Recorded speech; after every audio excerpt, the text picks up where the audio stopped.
माफ कीजिएगा, जब वो बॉडी से बाहर नहीं निकल रहे हैं तो वो खून के अंदर शामिल हो रहे हैं, खून के अंदर शामिल हो रहे हैं तो वो सर्कुलेट कर रहे हैं और स्किन में वो जाहिर हो रहे हैं एक्जिमा या खारिश की सूरत में।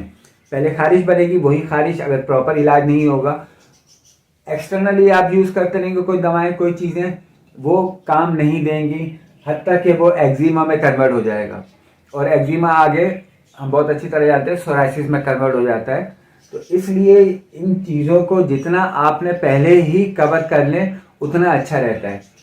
पूरा सिस्टम मेन जो बदहजमी से चला है, जो ग़िज़ा की कमी उससे चला है, रतूबत की कमी से सिक्रेशन जो कम हो जाती है, ये पूरा का पूरा सिस्टम हमारे जब स्टूल पास आउट होता है, अगर यहाँ से ही ये सिस्टम डिस्टर्ब हुआ है तो यकीनन जो स्टूल वो होगा वो प्रॉपर पास आउट नहीं होगा। जो उसका टॉक्सिक मटेरियल है, जो उसके अंदर जो निकल जाना चाहिए, जो डेड सेल्स हैं वो बॉडी से जो निकल जाने चाहिए वो प्रॉपर नहीं निकल पाएंगे। जब प्रॉपर नहीं निकल पाएंगे तो वो यकीनन स्किन को भी डिस्टर्ब करेंगे, एक्जिमा की सूरत भी करेंगे, वो वदूदों का बढ़ना भी हो जाएगा जिसके अंदर फैट्स होंगे और बाकी जिस्मों में, और जिस्म की अफजाइश भी उस तरह नहीं हो पाएगी। यानी वो लोग, वो बच्चे जो कमज़ोर हैं, अगर उनको भी ये मेडिसिन दी जाए तो ये उनकी ना सिर्फ अफजाइश करेगी बल्कि उनकी ग्रोथ में भी मदद देगी।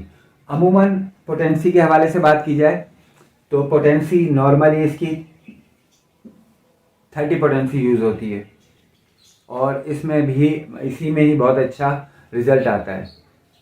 इस हवाले से या किसी और हवाले से आपके कोई कमेंट्स हों तो यकीनन हम आपके कमेंट्स के मुंतज़िर हैं।